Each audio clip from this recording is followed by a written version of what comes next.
아, 아.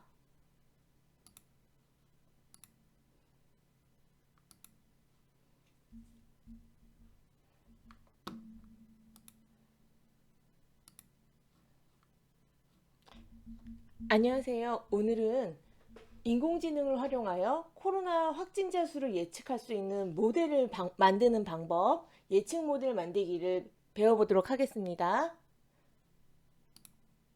은근히 코로나랑 그 날씨랑 연관 지어져서 이 기사가 많이 됐던 거 기억나시나요?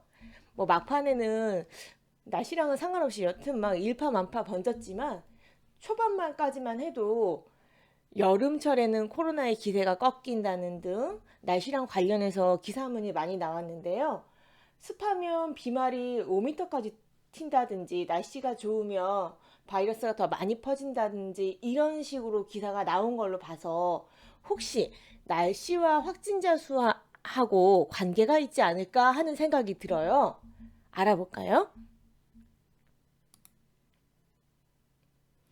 일단 데이터가 있어야 그 데이터를 기반으로 날씨에 따른 확진자의 수를 어떻게 예측할 수 있는지를 즉 관계식을 찾아낼 수 있을 텐데 어, 날씨에 대한 데이터가 있더라고요. 여기 기상 자료 개방 포털에 들어가니까 이런 식으로 기온 강수량 풍속 인천시에 대해서 이런 식으로 엑셀로 날씨 자료를 다운받을 수가 있겠더라고요. 그러면 할 수 있겠다. 날씨에 따른 날씨 정보를 딱 입력했을 때 확진자 수를 계산할 수 있는 그런 관계식을 인공지능을 통해서 개발할 수 있겠다라는 생각이 드는 거죠.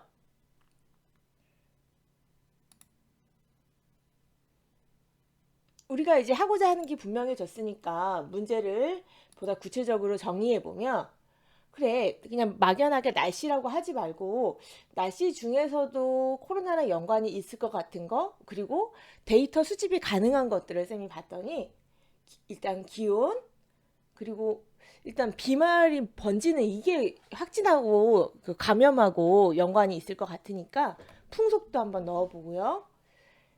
이 수증기가 증발하는 속도는 일조하고도 연관이 있는 것 같죠? 해가 뜨는 시간? 이 사람들이 돌아다니는 활동량하고도 연관이 있을 것 같고, 그래서 일조 시간도 넣어보고, 기압도 왠지 항상 날씨 정보하면 같이 나오는 거니까, 그리고 아까 기사문에서 습도 얘기도 나왔으니까, 이렇게 5가지 요인을 수집해서 이 5가지 요인에 따른 코로나 확진자 수와의 그 관계식을 찾아보겠다. 로 보다 문제를 구체화할게요. 이때 일조시간 기온, 풍속, 습도, 기압이라는 요소를 확진자 수를 결정짓는 독립 변수라고 하고요. 이 독립 변수에 따라서 나오게 되는 확진자 수는 종속 변수라고 합니다. 이때 우리가 지금 인공지능을 통해서 하고자 하는 거는 우린 과학자가 아니니까 어떤 메커니즘에 의해서 기온이 코로나 확진자 수랑 관련이 있는지 그 원인을 분석하려는 게 아니고 단순히 그 표면상에 보이는 관계식을 찾아내겠다라는 거죠. 인공지능이니까요. 네. 우리 지난 시간에 추세선 찾기를 했었을 거예요. 그쵸? 추세선으로 나타낼 수 있을 때는 독립 변수가 즉 관여하는 요소가 하나일 때에는 그 하나에 따른 결과값을 이렇게 1차식으로 좌표 평면에다 나타낼 수가 있었는데 오늘 우리가 하고자 하는 거는 관여하는 변수가 우리 5개로 추렸죠? 그래요.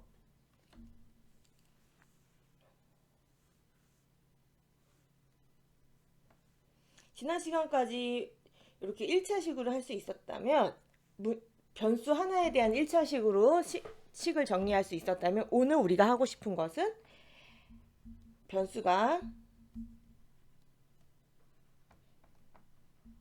4개 기온이고 여기가 풍속이었나? 습도고 기압이고 나머지 하나가 뭐지? 일조 시간 이런 것들이 관여하는 관계식을 찾고 싶은 거예요. 그러니까 우리가 지난 시간에 추세선 찾을 때 요 기울기를 찾아냈던 거죠. 즉 이거 뭐라 그러지? 각 항의 개수를 찾고자 하는 게 목표였는데 오늘 우리는 마찬가지로 이 변수가 한 개에서 5개로 늘은 거예요. 그래서 이번 시간에는 요 5개의 변수에 대한 개수 5개와 마지막에 상수항까지 찾아보도록 하겠습니다. 뭐를 위한 식이죠? 네, 이 각각의 기온, 풍속, 습도, 기압, 일조 시간에 대한 정보를 대입했을 때 확진자 수가 딱 나오게 하는 그런 모델을 찾고 싶은 거죠. 추세선에도 최적의 추세선이라는 게 있었듯이 마찬가지로 오늘 우리는 이 관계식들 중에서 오차가 가장 작은 최소의 관계식을 찾아내고 싶은 거예요. 요건 참고로 요 그림은 그렇다면 변수가 2개일 때에는 그래프로 나타낼 수 있지 않을까? 예, 변수가 2개면 X축, Y축에 대한 Z축의 값을 표시해서 이렇게 입체로 나타납니다. 근데 3, 4, 5차부터는 시각화가 조금 어려워요. 요 그림은 변수가 2개짜리인 상황이고요. 잠깐 요 기억을 좀 더듬어 보고자 쌤이 요 그림 갖고 왔는데요. 최적의 추세선을 찾을 때 쓰는 방법이 경사하강법이었죠. 미분 계수의 반대 방향으로 급격하면 많이 움직이고 완만하면 조금 움직이고 하면서 완만할수록 우리가 최저값에 가까이 있다라는 얘기니까 조금씩 움직여가면서 최저값을 찾아가는 방법. 즉 요걸 뭐라 그러더라? 요 그래프를 오차 제곱의 평균인 손실함수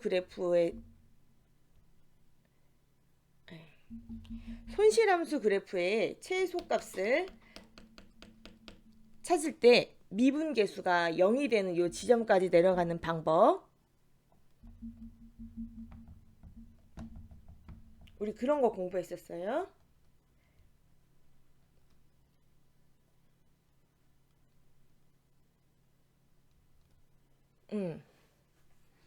기억을 좀 더듬어 보고요. 정리하자면 지난 시간에 했던 거랑 이번 시간에 할 활동의 차이점은 변수 개수가 다르다는 거. 그래서 지난 시간에는 변수 하나짜리 1차식을 찾아봤는데 그것을 우린 단순 선형 회귀 모델이라고 하고요. 오늘처럼 변수가 여러 개인 상황을 다중 선형 회귀 모델이라고 해요. 그래서 우리가 할 것은 선형 회귀 모델이다. 모델을 찾는 활동을 하겠다라는 얘기입니다.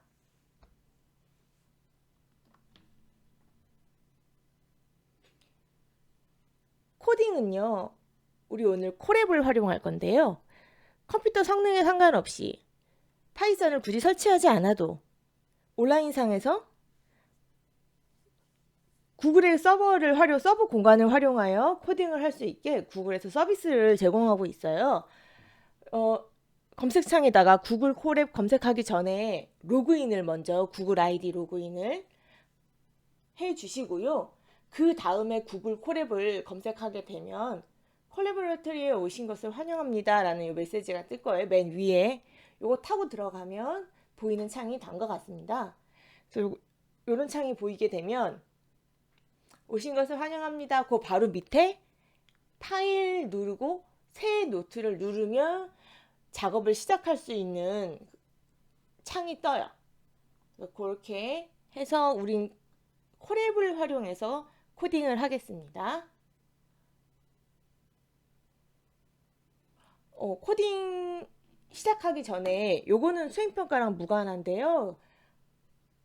파이썬 문법도 맛을 볼 겸 파이썬의 유용함도 체험해 보자는 의미로 쌤이 요 코드 한 3줄 요거 갖고 와 봤는데요. 파이썬에는 라이브러리라고 하죠. 그러니까 명령어들의 꾸러미를 라이브러리라고 하는데, 라이브러리를 이렇게 클라우드 상에 이렇게 불러와 놓고 나서 이 라이브러리 안에 있는 명령어들로 다양한 것들을 할 수가 있어요. 일단 숫자와 관련해서는, 수학과 관련해서는 넘파이라는 라이브러리를 많이 활용하는데요. 넘파이라는 라이브러리를 인출해 놓고 올려놓고, 넘파이라고 매번 치기 번거로움으로 np라고 쓰겠습니다. 이 넘파이 라이브러리를 활용하면 우리가 어렵게 계산했었던 코사인 유사도 있죠. 그래서 코사인 유사도를 쉽게 계산할 수가 있어요. 단 지정은 해줘야 되겠지. 코사인 시뮬러리티를 데피니션 정의할 거다. 코사인 시뮬러리티 유사도는 벡터 2개를 가지고 하는 건데 땡땡 어떻게 할 거냐? 반환하는 거야. return 뭐를? 여기 np 넘파이에는 다시라는 이게 점이잖아. 점 내적을 가운데 점 찍어서 표현했었잖아요. 벡터 2개의 내적 값을 나눈 거. 내적뿐만 아니라 요 넘파이에서는 벡터의 크기를 계산하는 명령어도 갖고 있거든요. 그래서 벡터 1과 벡터 2의 크기를 곱한 값으로 내적 값을 나눠준 요것을 우린 코사인 시뮬러리티로 라는 명령어로 반환해 주길 바란다 라고 이렇게 쳐놓고 나서 그 다음에 그 미호 밑에다가 코사인 아래 하이픈 시뮬러리티 벡터의 크기를 벡터 2개를 딱딱 써주면 얘가 알아서 코사인 유사도를 계산해줘요.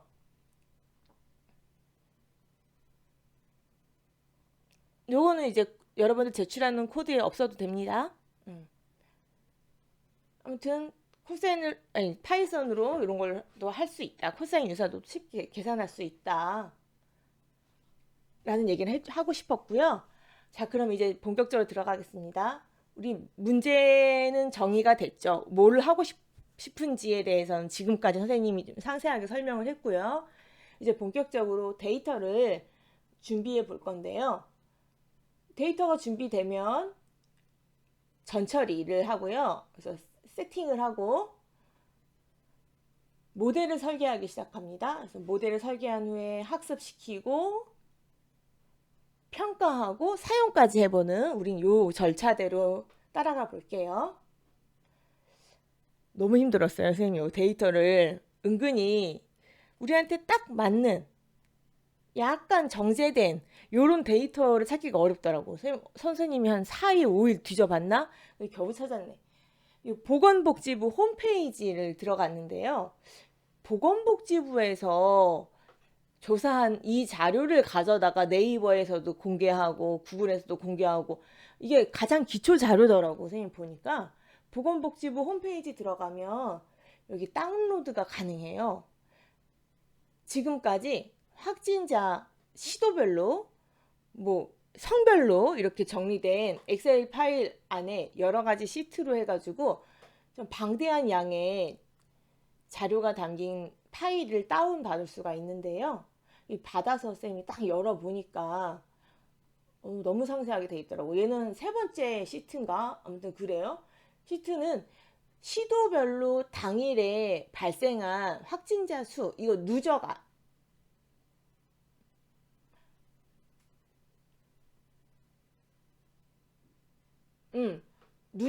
값이네요. 발생한 확진자 수.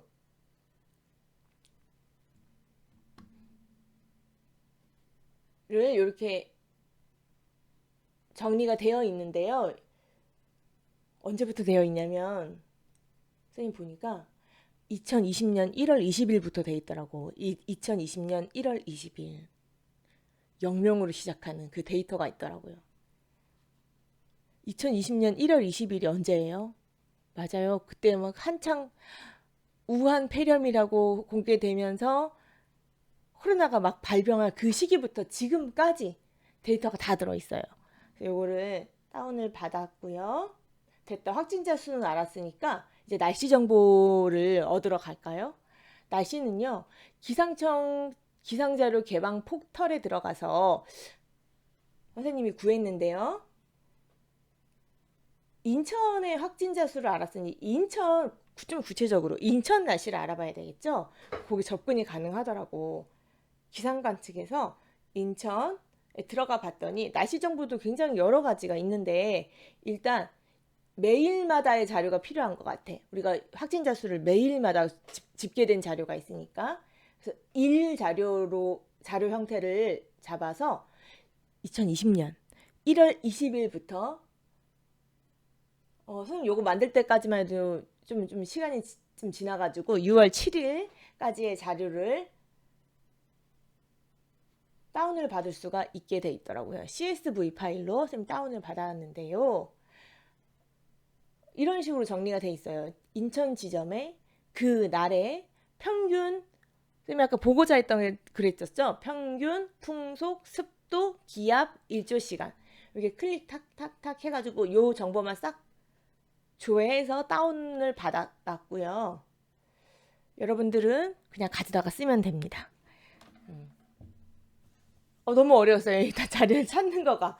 근데 여러분은 쌤이 여기다 클라우드가 아니라 이게 구글 클래스, 온라인 클래스에다 올려놨으니까 들어가셔서 다운받아서 써주면 돼요.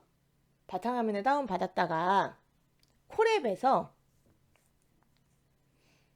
이렇게 콜앱 파일에다가 띄워놓고 작업을 시작해야 돼요. 요거부터 하는 거예요. 쌤이 약간 고민했던 게 선생님이 코딩하는 그 과정을 동영상으로 찍어가면서 설명을 해야 될까 고민했는데요. 그러면 너무 그냥 무작정 따라하기식의 시시한 과제가 될 것 같아서 동영상이 아닌 이미지 파일만 제공하고 선생님이 설명을 해나가겠습니다.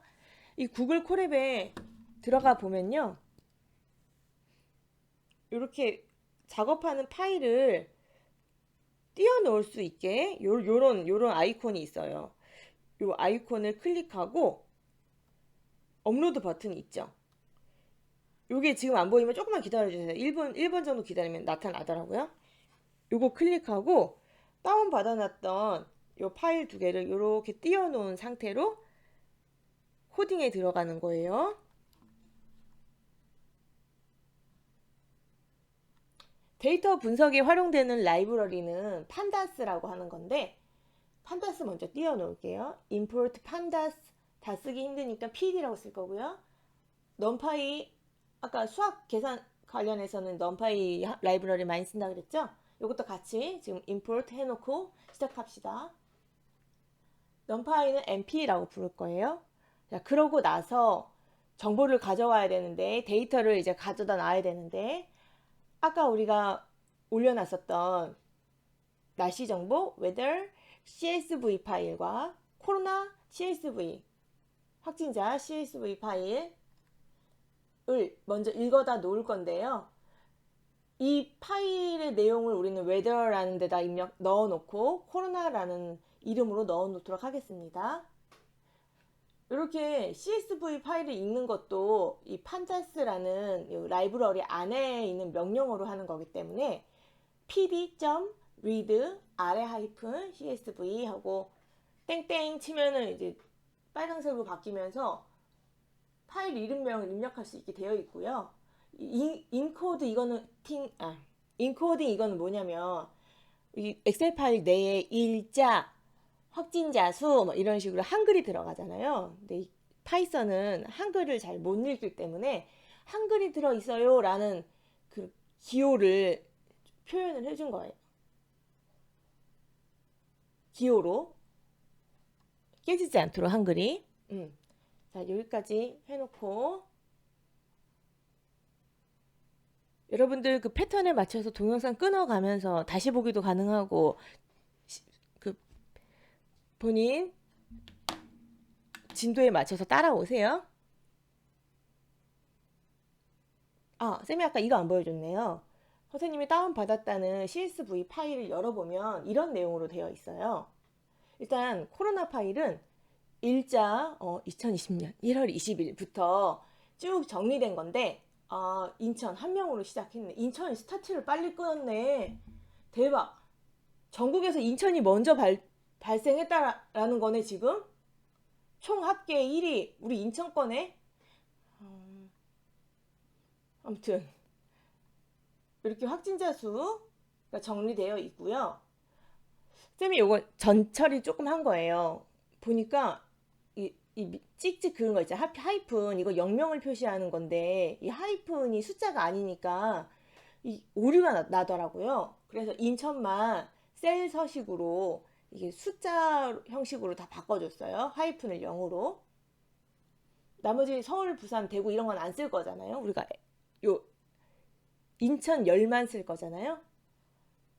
그래서 날씨 웨더 파일을 열어보면 똑같이 일자로 정리된 일자별로 평균, 풍속, 습도, 현지기압, 일조시간이 정리된 이런 내용으로 되어 있어요. 먼저 이 두 개의 파일을 합쳐봐야 될 건데요. 뭐를 기준으로 합치냐? 그치, 누가 봐도 요 같은 날짜에 맞게 합쳐야 되겠죠. 예를 들면 평균 기온, 풍속, 습도, 기압, 일조시간이 요런 날에 확진자 수가 뭐였는지 요 한 줄만 옆에 싹 들어가면 좋겠죠. 그래서 그렇게 인천 요 열만 날씨 정보 오른쪽 끝에다가 한 줄이 싹 붙게 그렇게 일단 파일 두 개를 병합해 놓고 시작하겠습니다. 판다스의 멀지라는 명령어를 쓰고요. 왼쪽에 날씨 정보, 오른쪽에 코로나를 붙일 거야. 어떻게? 일치되는 것만 붙일 거야. 뭐를 기준으로?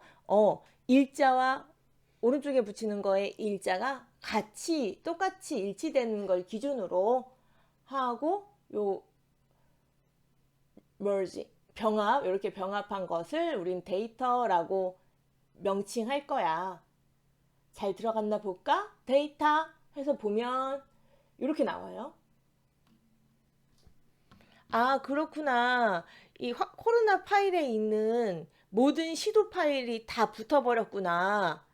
아, 맞네. 인천만 보겠다라는 말을 쌤이 빠뜨렸네. 여기서 한 번 더 합니다. 다시 바꿀 거야. 데이터는 지금 나온 요 데이터 중에서 평균 기온, 평균 풍속, 습도, 현지 기압, 일조, 시간, 열만 남겨서 요거 가지고만 데이터라는 이름으로 작업할 거야. 데이터 잘 들어갔나 봤나? 볼까? 해서 쳐보면 이렇게 나와요. 아, 쌤이 요 일자는 앞에서 나왔던 요 일자는 이게 숫자도 아니거니와 우리가 지금 관계식을 찾을 때에는 무관한 거죠.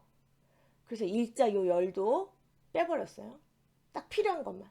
기온, 풍속, 습도, 현지기압, 일조시간. 그래서 뭐 확진자 수. 인천의 확진자 수. 딱 보이게. 여기까지가 데이터를 이제 우리가 작업할 데이터를 이제 불러드린 거고요. 약간 이제 고급스럽게 조금 더 정리를 해야 관계식, 모델도 좀 더 신뢰성 있는 모델이 나오거든요. 작업을 어떤 작업을 필요로 하냐면 여기 현재 보이는 이 그림은 여러분들이 고3 가면 다시 한번 보게 될 건데요. 확률과 통계라는 그 교과서에서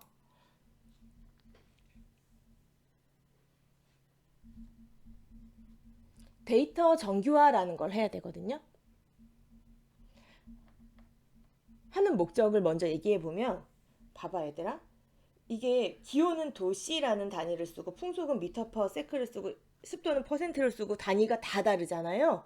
시간은 아워를 쓰고 다 다르다 보니까 일단 자료의 값이 어떤 건 한 자릿수 마이너스까지 포함된 한 자릿수가 나오고요. 어떤 건 양수만 나오는데 이 두 자릿수, 어떤 거는 네 자릿수 다 제각각이잖아.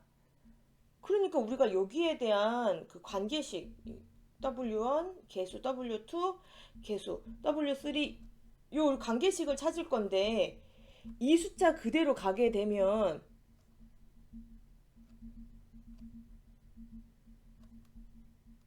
B는 하고서 이게 관계식을 찾을 건데 이 숫자 그대로 가게 되면 말이죠. 숫자가 큰 것이 굉장히 중요한 것처럼 느껴져요.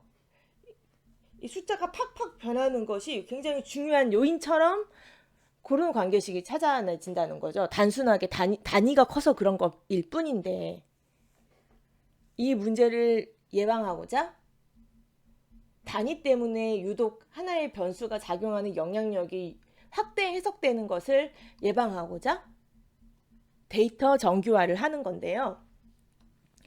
이 그림은 데이터들이 보통 이렇게 분포되어 있다라는 건데 뭐예요? 평균 근처에 이렇게 몰려 있고 사실 점수라고 생각하면 되게 잘 보내 애랑 그만큼 되게 못 보내도 드물잖아요.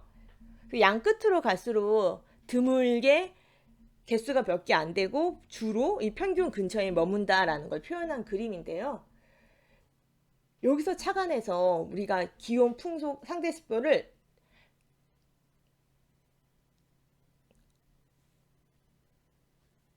뭐랄까 다 비슷하게 좀 맞춰주는 거죠. 크기를. 방법은 다음과 같습니다. definition. 일단 이 방법은 보통 최대 최소 정규화라고 불려요. 최대 최소 값을 활용하기 때문에 그래서 min, max, minimum, maximum의 그 준말로 min, max, 아래 하이픈, norm 이렇게 이름을 짓도록 하겠습니다. 뭐 가지고 작업할 거예요? 우리가 아까 데이터라고 해서 불러온 요 자료를 가지고 작업을 할 거죠. 그래서 데이터에 따른 min, max, norm은 이렇게 definition 정의할 거야. 뭐를 반환하는 걸로? 데이터 값에서 그 데이터의 미니멈을 뺀 것을 데이터의 맥시멈 빼기 미니멈의 값으로 나눠준 것으로 우리는 바꿀 거야. 하고서 이 바꾼 값을 min, max, norm 이렇게 정의된 거대로 데이터를 바꾼 값을 이름을 df 데이터라고 할 거야. 해놓고 df 데이터를 보면 보이세요, 여러분들? 아까는 막 자릿수가 제각각이었던 게 그리고 막 분포도 제각각이었던 게 좀 맞춰지죠? 다 0에서 1 사이의 값으로 이렇게 정리가 돼요. 인천도 같이 했어요.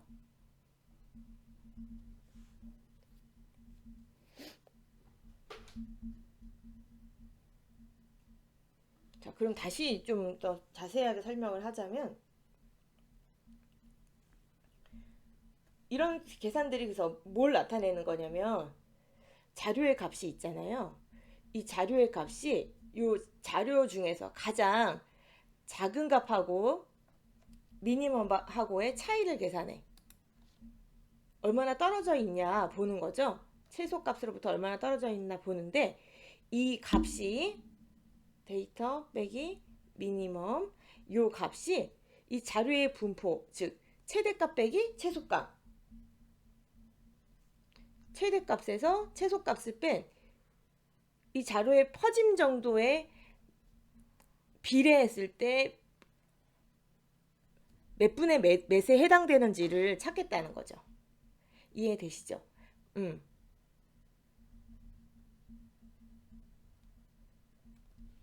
그래서 이 자료의 값과 미니멈하고의 이 차이가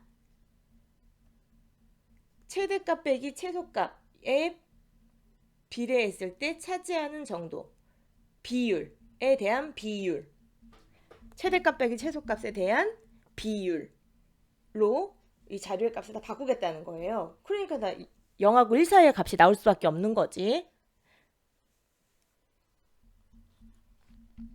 여기까지가 이제 데이터 세팅하기의 과정이에요. 아, 힘들었다. 수집부터 여기까지. 그래서 우리는 바로 이 자료를 가지고서는 관계식을 찾겠다는 거예요. 보다 구체적으로 얘기하자면 요 기온 정보, 습도 정보, 기온 정보, 풍속 정보, 습도, 기압, 일조 시간 요 값을 대입했을 때 나오는 확진자 수가 나오게 되는 여기가 나오게 되는 요 1차식인데 변수 5개짜리 요 1차식에 대한 개수를 찾겠다는 거죠. 개수를 찾겠다는 거죠. 그럼 개수가 5개고 마지막에 요 상수항 하나까지 해서 이 6개에 대한 값을 찾아 나가겠다라는 겁니다. 데이터 세팅하기 마지막 단계가 남았네요. 얘는 데이터의 형식, 그러니까 파이썬이 인식하도록 이 데이터의 값을 이해하도록 형식을 좀 바꾸는 건데요. 마지막이에요. 데이터 세팅에 numpy의 array라는 명령어를 이용해서 우리가 정규화를 거친 df-data라는 값을 바꿀 것이다. 이 정보에는 x하고 y가 다 들어있으니까 네이밍을 이름을 xy라고 할게요. 이 array 명령어가 뭘 해주냐면 지금까지는 요 파이썬에서 이렇게 엑셀 표처럼 인식해요. 그래서 이것을 벡터로 짜주는 거야. 이게 한 세트로 가게끔. 하루에 그 날에 대한 정보기 때문에 얘네들이 묶여서 가는 거죠. 세트죠. 그러니까 벡터로 인식하게끔 array라는 명령어로 바꿔주는 거예요. 그 중에서 요 앞에 독립변수만을 x 아래 하이픈 데이터라는 이름으로 네이밍을 할 건데요. 인천 뺀 나머지, 근데 파이썬에서는 가장 마지막 줄을 -1이라고 하잖아요. -1 앞에 있는 모든 것을 땡땡, 전부를 땡땡이라고 하잖아요. 인천 정보 뺀 나머지를 가지고 나머지를 불러오면 얘를 우리는 x 데이터라고 할 거고요. 남은 하나 요 인천 종속 변수죠. 그 결과값인 얘를 y 데이터라고 할게요.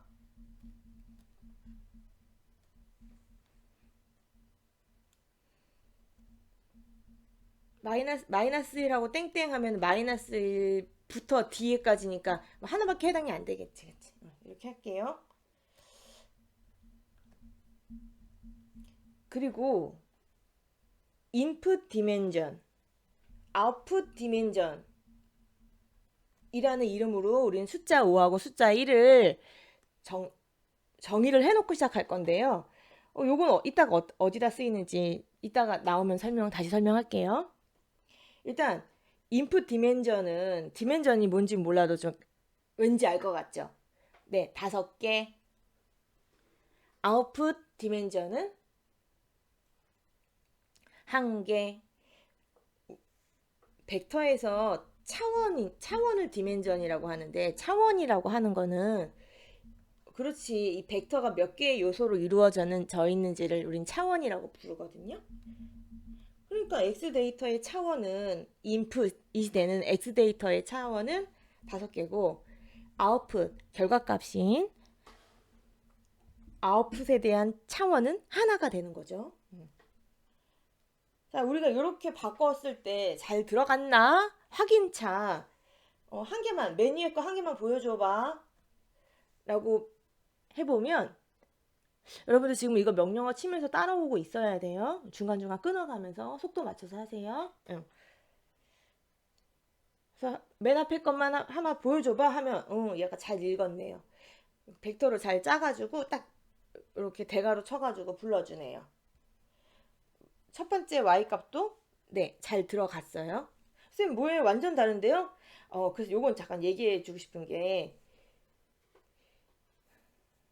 이게 정석대로 다 쓰려면 너무 길어지잖아요. 그래서 파이썬에서 마지막에 E-05 이런 말이 붙잖아. 그러면 여기서 소수점을 반대 방향으로 사실 5칸 더 가야 된다라는 뜻이에요. 그래서 5칸 더 가게 되면 하나, 둘, 셋, 넷, 5칸. 요 1의 자릿수부터 5칸 가게 되면 비슷한 값이 나올 거예요. 잘 들어간 거 맞다. 진짜 끝났다. 이제 데이터 세팅이 끝났으니까 본격적으로 모델 설계에 들어가겠습니다. 또 언제 들어가기 전에 바로 들어갈 건데 들어가기 전에 한 가지 해보고 싶은 게 있어요. 기온, 풍속, 상대 습도, 현지 기압, 일조 시간을 독립 변수로 할 거고요. 이걸 바꿀 거는 아니지만 이 기온, 풍속, 습도, 기압, 일조 시간 중에서 이 중에서도 가장 중요한 변수가 있을 것 같지 않아요? 그러니까 확진자 수를 결정짓는 데 있어서 가장 영향력이 큰 변수가 있을 것 같아. 뭘까? 일단 때려 맞춰봐. 우리는 이제 과학적 상식이 없다라고 가정했을 때. 그 왠지 근거는 없지만 샘은 이 기온 같거든요. 왜냐? 기온이 높으면 습도도 높다? 약간 그런 거 있다? 그치? 기온이 높으면 기압이 낮다? 그리고 기온이 높다라는 거는 해가 떠 있는 시간이 길다는 말하고도 같죠? 그래서 왠지 이런 것들을 총 아우르는 이 기온이라는 정보가 가장 확진자 수를 예측하는 데 있어서 미치는 영향력이 제일 클 것 같다는 생각이 들어요. 다시 표현해보면 인천 정보와의 상관관계가 가장 큰 값일 거다라는 생각이 드는데 이것을 우리가 파이썬의 seaborn이라는 라이브러리를 활용해서 seaborn을 SNS라고 이름 지을게요. SNS 안에 있는 히트맵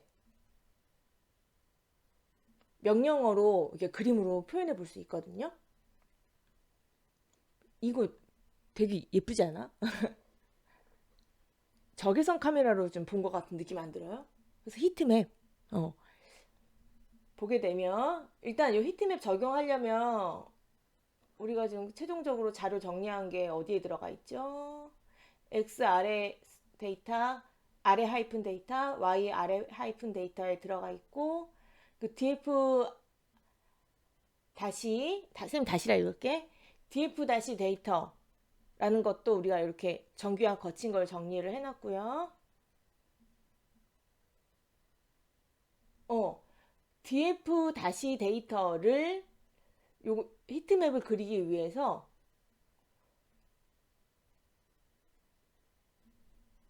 상관관계를 영어로 correlation이라고 해요. 그래서 core 명령어로 하는데 round to 소수점 두째 자리까지만 나타내줘 라는 뜻이에요.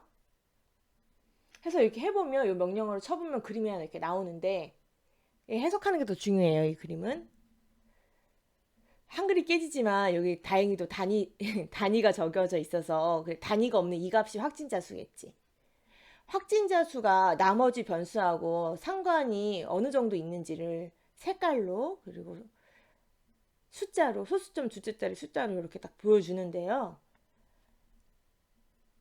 1에 가까울수록 봐봐 얘들아, 확진자 수랑 확진자 수의 관계 완전 가깝지. 마치 코사인 유사도처럼 1에 가까울수록 이게 상관관계가 높다라는 얘긴데 보통 해석할 때 여기 나온 수치가 0.4부터 0.4보다 크게 나와줘야 이때부터 상관이 있다라고 보는데요.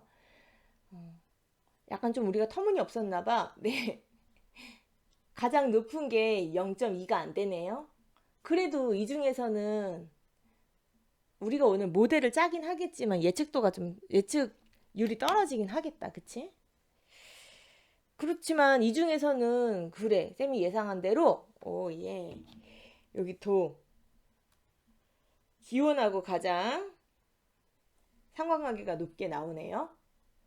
자, 이 그림은 이 분석을 들어가기 전에 있어서 우리가 통찰력을 좀 가지고 있어야지 될 것 같아서 일단 직관적으로 우리가 작업하는 요 정보들이 어느 정도 상관이 있는지를 인사이트, 통찰을 얻기 위해서 그림을 한번 그려봤습니다. 여러분들도 해보세요. 자, 이제 본격적으로 이제 모델을 설계해야 되는데 머신러닝을 위한 라이브러리들이 개발되어 있어요. 그래서 머신러닝을 위해서는 이런 라이브러리에 있는 명령어를 활용해야 돼서 임포트 해놓고 시작할게요. 먼저 텐서플로어라는 라이브러리예요.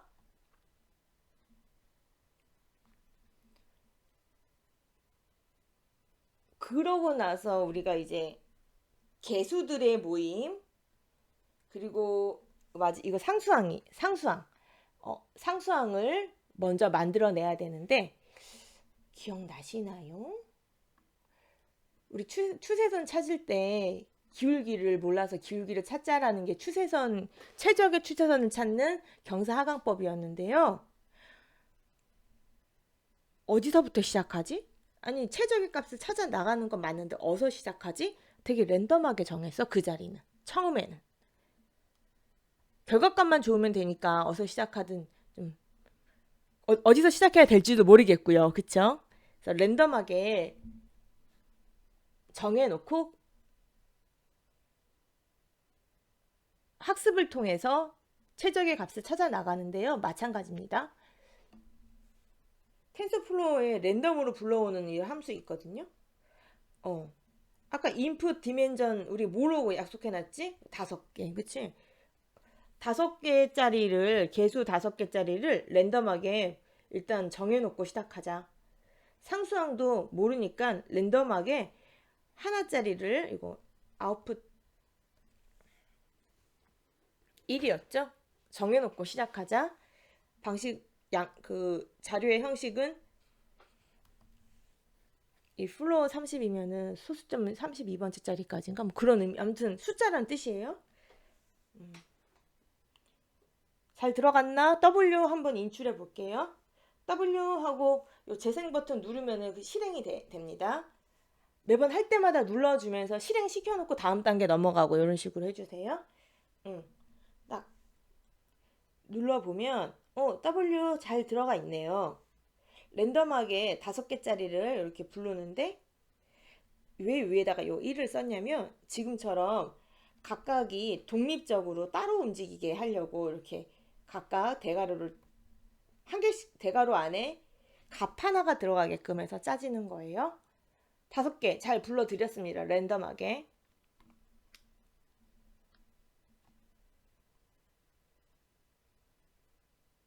Y값도 이렇게 랜덤하게 하나 부르겠대. 하나. 아웃풋이 1이니까.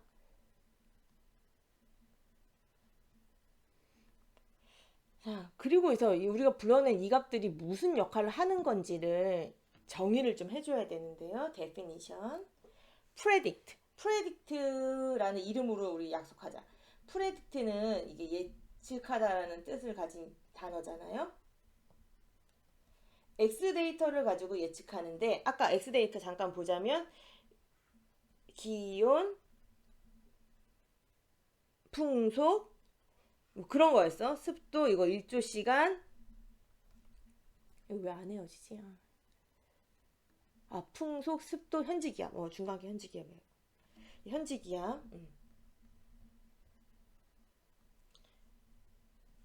2020년 1월 20일부터 정보 있잖아요. 그 첫 번째 열에 대한 걸 딱 열어봤을 때 이랬었어, 그치? 그래, 우리는 이 값을 가지고 확진자 수를 예측하는 거니까 예측할 때 요 X 데이터를 쓰는 게 맞지, 그치? X 데이터를 가지고 어떻게 예측할 거냐면 텐서플로어의 맷뮬이라는 요 명령어는 뭐겠어요? 우리 엑셀에서 얘기하는 mm멀티 기억나요? mm멀트 행렬 곱 그거랑 똑같아. 이름만 다를 뿐. 행렬이 매트릭스잖아요. 그래서 매트멀 요 X 데이터와 우리가 아까 이렇게 짰었던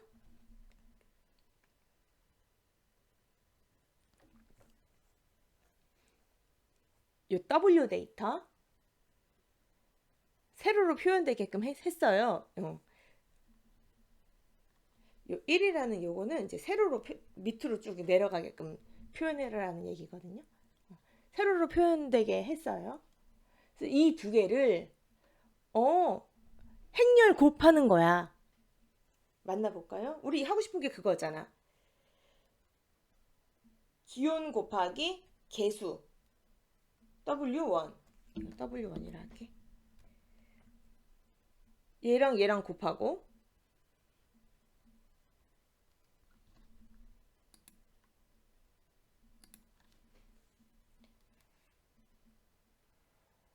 풍속과 이 풍속에 해당되는 계수 W2를 곱하고 지금 뭐야? 행열 곱을 하고 있는 거 아니에요? 그래요.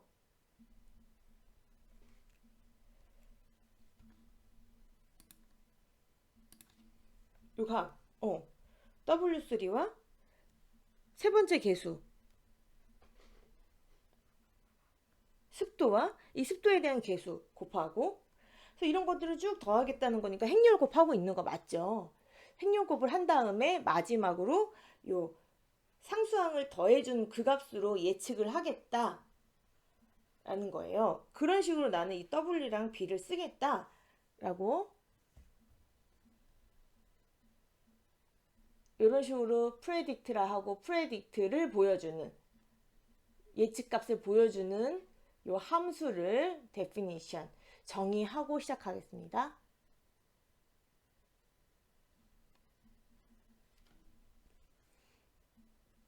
그 다음에 우리 해야 될 게 뭐지? 이건 사실 지금 우리 되게 랜덤하게 해놓고 시작한 거니까 이 랜덤하게 정했던 W1, W2, W3라는 이 개수의 값을 최적의 값으로 맞춰 나가야 되겠죠? 오차가 적게끔. 몇 번을 거쳐서 할 거냐면 우리가 이 10만 번까지 이 파이썬에서 해내거든요. 10만 번에 걸쳐서 이제 찾아 나갈 거야. 10만 걸음을 통해서. 그리고 이런 개념이 있었는데 기억나요? 러닝 레이트, 학습률, 보폭에 해당되는 거지. 왜 우리가 기울기에 비례해서 움직인다 했을 때 이 기울기 값에다가 곱하는 그 일정한 양 있잖아요. 그것을 학습률이라고 하는데 0.005로 정하겠습니다. 기울기 곱하기 0.005씩 해가면서 찾아 나가겠다라는 뜻이죠. 몇 번? 10만 번에 걸쳐서 레인지 1부터 10만까지 for i 이러면은 이 범위에 있는 1부터 10만까지를 밟아 나가게 되죠. i를 하나씩 키우면서 10만까지 갈 건데요. 먼저 손실함수, 여기서 손실함수를 비용이라고도 표현해요. 그러니까 코스트라는 이름으로 손실함수를 정의를 좀 해놓읍시다.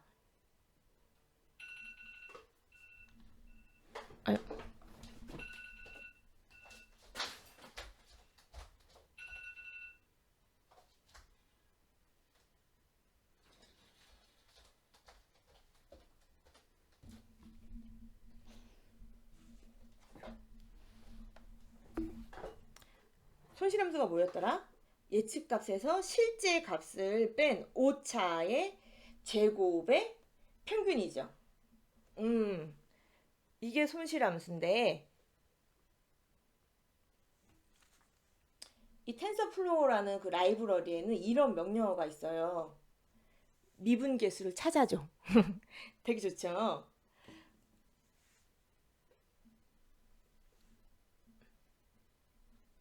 아, 참. 여러분이 조금 어려울 수 있는 게 지난 시간에는 이 추세선이기 때문에 그때는 이 상수항도 안 했어요. 이렇게 놓고서는 요 A에 따른 손실함수 값에 그러니까 코스트 A라고 할게요.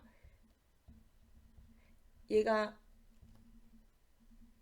2차식인데 2차식을 그래서 A에 대해서만 요 미분을 했었거든요. 그러니까 개수 하나에 대해서만 미분을 했다면 우리는 오늘 이 변수가 여러 개이기 때문에 이 각각의 변수에 대한 이 개수에 대해서 다 해봐야 돼요. 따로따로. 그 부분은 좀 차이가 있으나 내가 할 게 아니라 이 명령어가 할 거니까 편하게 생각해서 따라와 주면 되면 대략적으로 개념만 이해해 가면서 이 손실함수 값을 각각의 개수별로 따로따로 이게 테이프점 그레디언트라는 거는 뭐냐면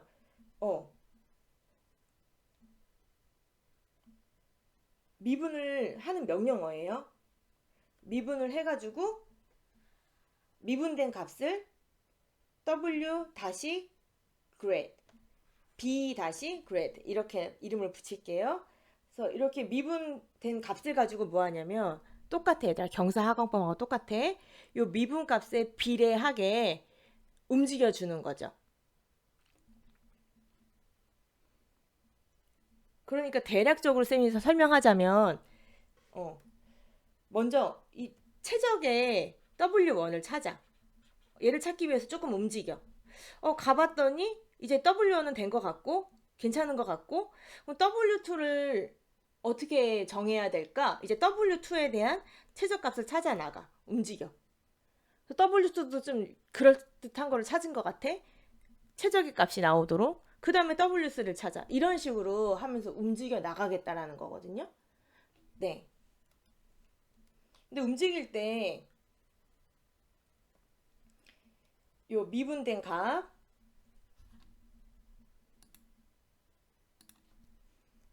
우리 미분값을 이렇게 쓰기로 했잖아요. 미분값에 비례해서 움직이는데 running rate 그때 쓰는 비율이 요 학습률이잖아요. 학습률을 곱해서 움직이는데 그래서 W를 바꾸세요. 이거 명령어예요. W를 바꾸세요. 뭘로? 이 값을 뺀 것으로. 기억나요? 경사하광법 할 때 기울기 양수면 왼쪽 거꾸로 반대로 움직이는 거.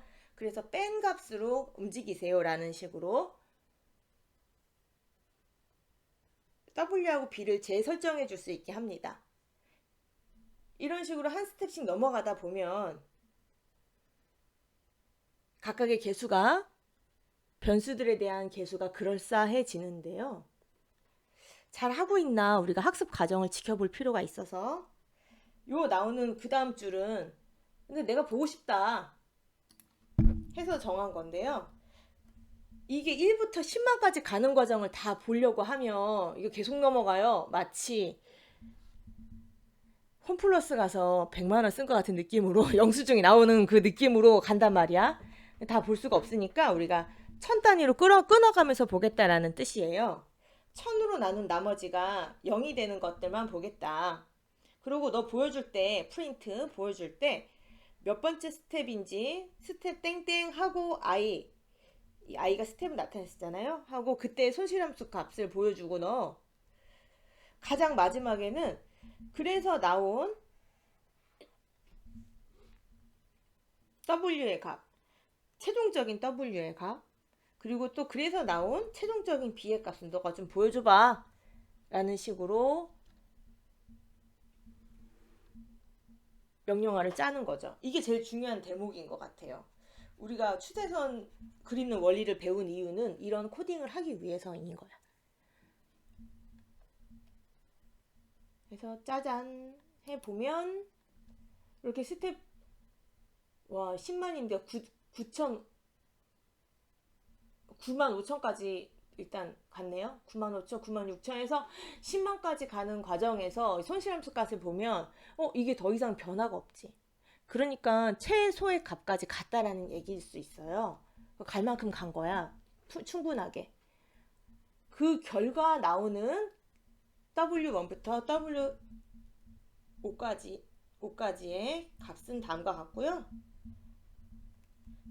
상수항은 다음과 같다고 딱 나오네요. 식이 지금 하나 만들어진 거예요. 근데 얘들아, 지금 선생님이 가르쳐주는 게 살아있는 지식이 될까? 이거 스스로 이거 쓸 수 있겠어요? 그러면 너무 완벽하게 이해를 한 건데 꼭 우리 지금 하려는 게 사실은 그 예측력도 떨어지고 여러분들도 사실 더 해보고 싶은 게 있을 것 같은데 요즘에 어른들 주식 투자할 때 파이썬으로 코딩해서 한다고 하죠?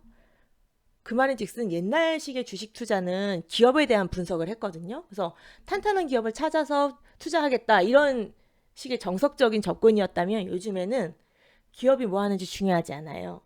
기업이 그동안 그 주식이 어떻게 변화했는지 이동 패턴을 잡아서 오를 것 같은 그 회사에다가 회사의 주식을 산다. 이런 식으로 접근하거든요. 그러니까 관계식을 찾는 방식으로 한다고. 우리가 지금 하는 것처럼. 왜 풍속이, 왜 기온이 확진자 수랑 연관되는지 자세한 내막은 모르지만 풍속과 기온을 가지고서는 확진자 수를 예측할 수 있는 그 수식을 관계식을 우리는 알잖아. 이런 식으로.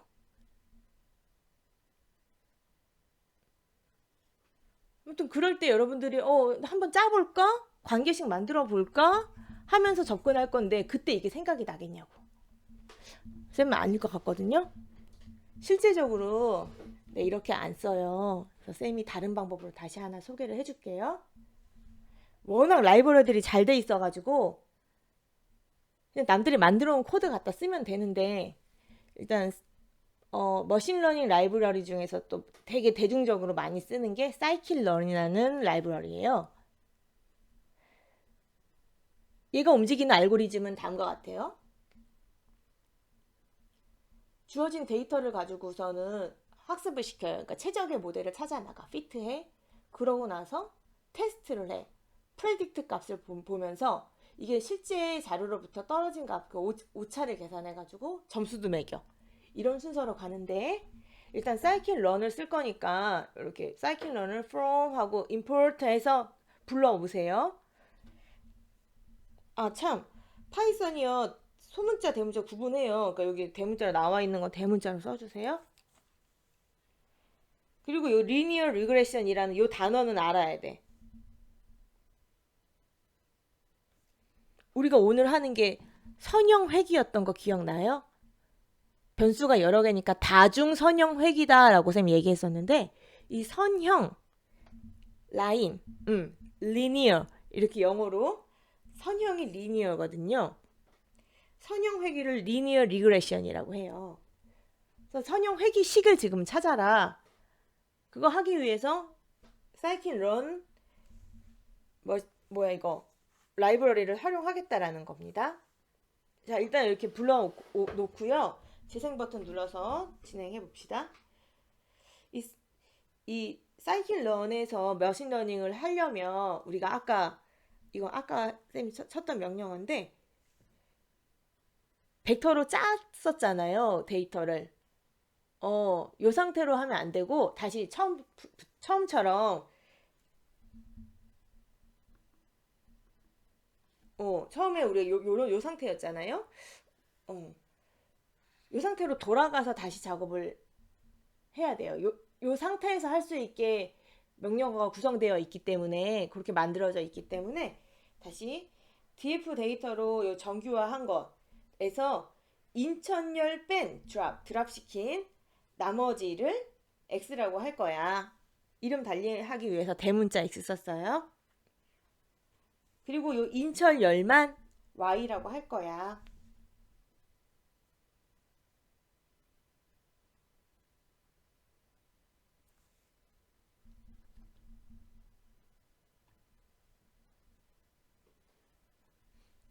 그러고 나서 이제 봐봐 얘들아.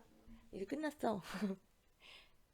러닝 모델을 이라고 이름 붙일 건데 리니어 리그레션 명령어 처리를 하면 돼요. 지금 우리한테 주어진 데이터가 XY 데이터죠? 이 데이터에 맞춰가면서 리니어 리그레션 명령어를 통해서 이 XY에 피트되는 맞는 모델을 찾아봐. 자, 그러고 나서 이 모델의 개수 좀 읽어봐. 이 밑에 아래 하이픈 있어요. 그럼 얘가 이렇게 읽어낸다고. 그러면 마지막으로 인터셉트 상수항.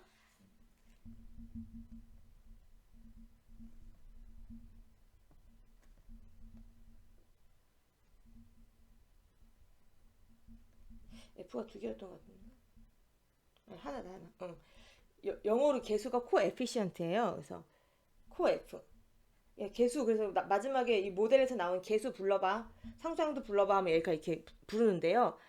우리가 앞에서 짰던 그 코딩에 의해서 나온 값이랑 어느 정도 일치한다라는 걸 볼 수가 있죠. 아까 요랬거든요. W1이 요 값이었고 지금 나온 W1이 이 값인데 거의 비슷하지? 근데 우리 아까 10만 번까지 갔잖아. 얘는 더 많이 갔나 봐. 약간 차이가 있을 수 있는데 비슷하죠? 어. 비슷한데 얼마나 몇 줄 만에 끝냈어 지금?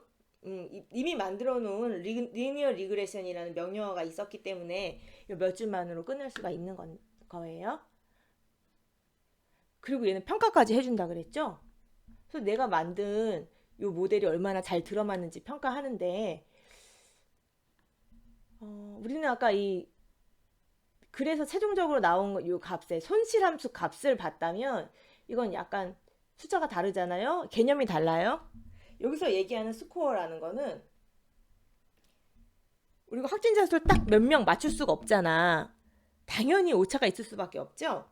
그래서 오차를 허용한다고 했을 때 일정 범위의 오차를 허용한다 했을 때 이 오차 안에 들어간 값이 나올 확률이에요. 확률 되게 떨어진. 네, 그렇죠.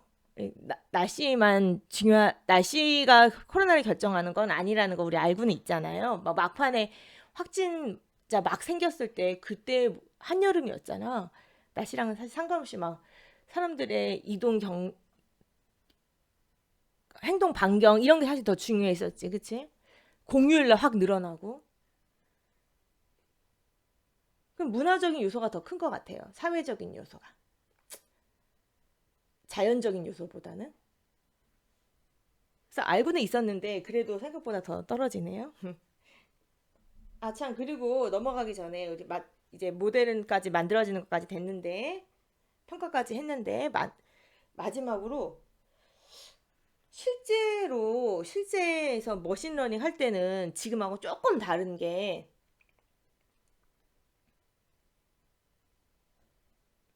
데이터를 둘로 나눠놓고 작업을 해요. 항상. 둘로 나누는 이유는 내가 모델을 만들었어. 이 모델이 얼마나 들어맞는지를 테스트를 해야 되잖아. 근데 얘가 맞았는지 틀렸는지를 답이 없는 문제로 테스트를 할 수가 없잖아요. 그러니까 이미 실제 값이 있는, 예측된 값이 있는, 결과가 있는 데이터가 필요하니까 내가 데이터를 10개 갖고 있다고 해서 10개를 다 활용해서 학습시키지 않고요. 그 중에 8개만 2대 8의 비율로 나눠서 8개만 가지고 학습을 하고 마지막에 2개는 아껴다가 어디다 쓰냐? 테스트할 때 써요. 얼마나 맞았는지를.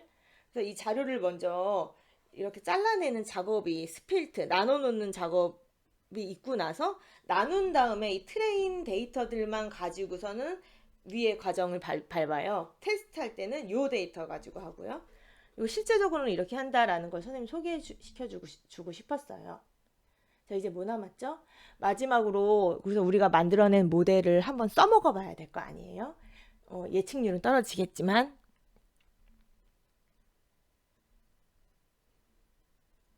써먹어 보자 얘들아. 사실 선생님이 지금 모델을 만들 때 시킬 때 활용된 이 자료가 6월 7일까지의 자료예요. 선생님이 처음 이 PPT를 만들기 시작할 때가 그때라서 6월 7일. 6월 7일의 자료 가지고 학습을 시켰고 그래서 14일의 자료에도 들어맞는지는 이건 미지수인 거지. 여러분들은 며칠 걸로 해야 되나요? 이때로부터 또 여러분들은 18일 아니면 19일? 자료 제출일이 20일이니까요. 아니면 20일 자료는 너희가 못 볼 것 같은데 아무튼 18일 아니면 19일 가지고 해야 되겠네요.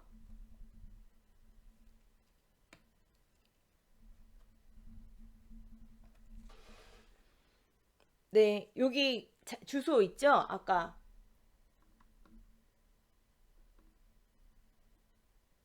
쌤이 이 주소들은 카톡에다가 올릴게요. 이 주소 타고 들어가세요. 주소 타고 들어가세요. 로그인 필요 없어요. 하루 정보를 볼 거면. 그래서 인천 지점 112 지점에 일자료, 요거 중요하다. 일자료. 안 그러면 시간 단위로 다 조회가 돼가지고 일자료 며칠? 6월 14일. 그럼 6월 14일부터 15일까지 이렇게 잡고요. 보고 싶은 것만 뽑아내야 되겠죠. 평균 기온, 평균 풍속, 상대 습도에서 클릭 그 부분만 클릭해가지고 조회 버튼을 누르게 되면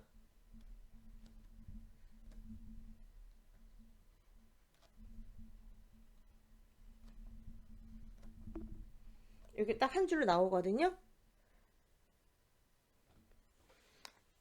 이 엑셀로 내려받아도 되고 CSV로 내려받아도 되고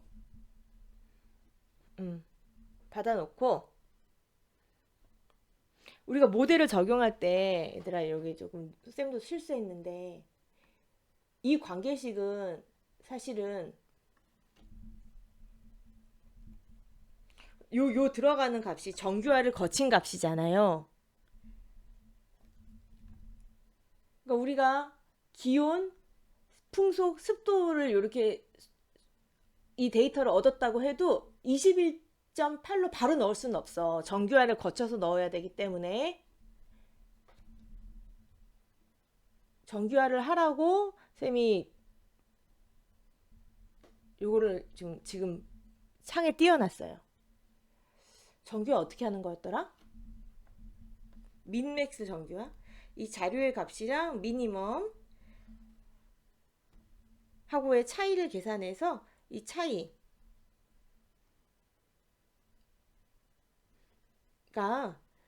최대 최소 이 너비에서 차지하는 비율, 이 너비 분의 최소값하고 떨어진 거리 요렇게 해낸 게 정규화니까 여러분들이 최대 최소값을 알아야 될 것 같아서 각각 기온의 최대 최소, 풍속의 최대 최소, 지금 뺄셈까지 해놨네. 그래서 해놨어요. 자, 여러분들 이거 보면서 해주면 되는데요. 엑셀로 다운 받았으니까 엑셀 수식을 활용해 줍니다.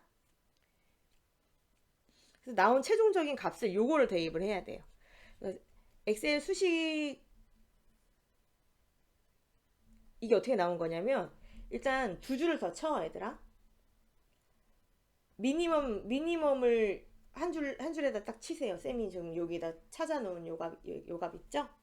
그리고 그 다음 줄에는 요 미니멈 빼기 맥시멈의 값인 요 찾아놓은 요거를 쌤 계산해 놓은 거를 쓰세요. 그럼 하고 싶은 게 뭐야? 요 자료값에서 최소값 뺀 것을 얘로 나눠야 되잖아요. 그래서 는 쓰고 클릭 얘를 A에서 A2를 빼고 A3를 나눠라 라고 하면 이거 나오는데 이거를 쭉 당겨 오른쪽으로 당기는 거 우리 많이 사용했었잖아. 하면 이제 어떤 값을 대입해야 될지가 나와요. 소수점 둘째 자리까지만 보이게 할게요. 셀 오른쪽 버튼 셀 서식 표시 형식 숫자에서 소수자 자릿수 2로 이렇게 맞춰 놓으면 예쁘게 정리가 돼요.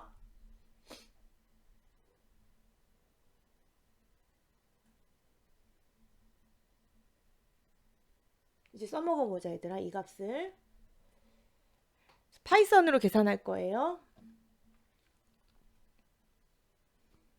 프리딕트 함수가 있거든요. 그래.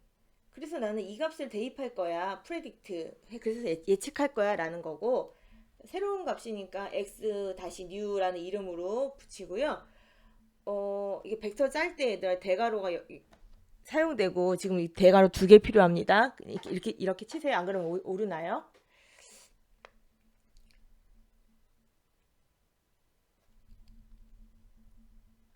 그래서 나온 최종 값이 0.80부터 해서 이 값들로 xnew를 쓰고 프레딕트까지 해보면 결과값이 나오는데요. 이 결과값 또한 이게 정규화를 거친 값이라서 다시 되돌려야 되죠.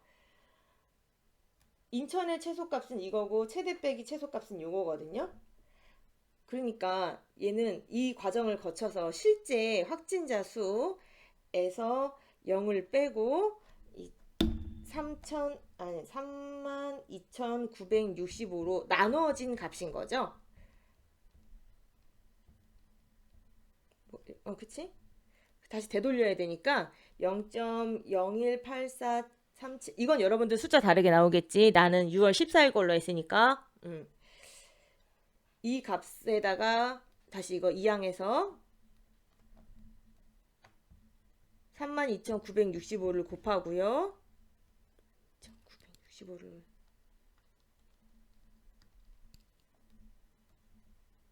요거 분모의 자리에 있는 걸 이항해서 곱하고요. 그러면 이제 x 빼기 0이니까 x 값이 나오는 거죠. 이렇게 거쳐보면은 숫자가 나올 거예요. 대략 607.뭐뭐인데 이게 맞았을까? 예측률을 떨어주는 모델이지만 맞았을까? 기대는 되죠. 짜잔. 이거 확인까지 하세요.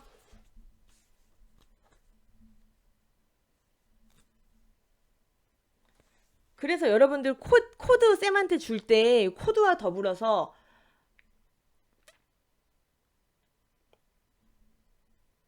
카톡으로 네, 요 두 개의 사진도 같이 보내주셔야 돼요. 이거 어딘지 이 자료 어떻게 구하는지 알죠?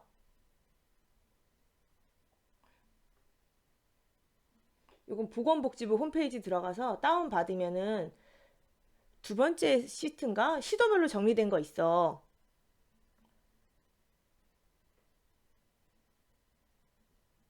시도별로 정리된 거 들어가서 우리 인천 거 그날 여러분들이 그 날짜 정보 넣은 그날 18일 아니면 19일이겠네요. 그날의 확진자 수를 봐봐 얘들아. 얼마나 일치하는지. 우리가 607점 뭐뭐뭐였는데 실제 값인 595랑 빼봤을 때 12명 정도 차이 나는데 괜찮은데 이거? 우리가 찾아낸 모델 괜찮은데? 그래서 여러분들 이 두 개의 사진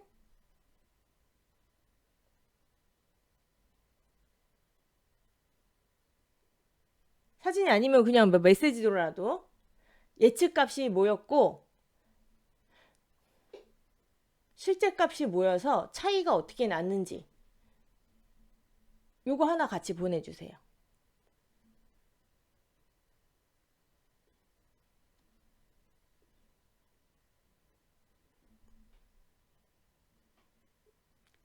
코딩한 것은 이 콜앱에 공유 버튼 있거든요. 공유 버튼 누르면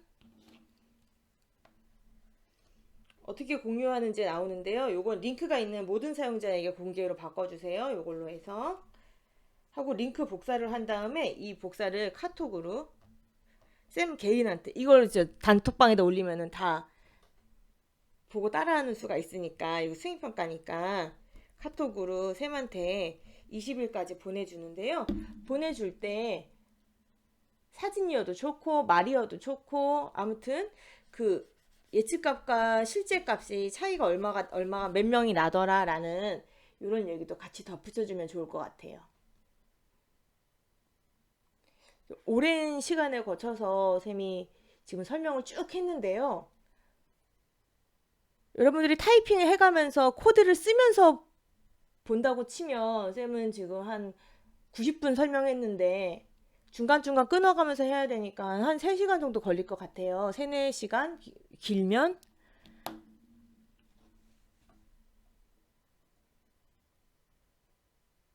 주말 이용해서 조금씩 천천히 하세요. 해가지고 6월 20일까지 수행평가를 완료해 주시면 되겠습니다. 네, 긴 시간 너무 고생 많았고요. 우리 다음 수업이 이제 7월이죠. 맞아. 종강일 남았죠? 종강일에는 소감 받을 거예요. 여러분들 그 소감은 교과 세특에 반영할 거고요. 종강일 전에 7월 8일까지 완료되어야 되는 수행평가가 인공지능 활용 계획서 PPT잖아요. 그럼 부담 없이 해서 내시고요. 여러분들이 그 종강일 날 오면 전 종강일이 며칠이더라?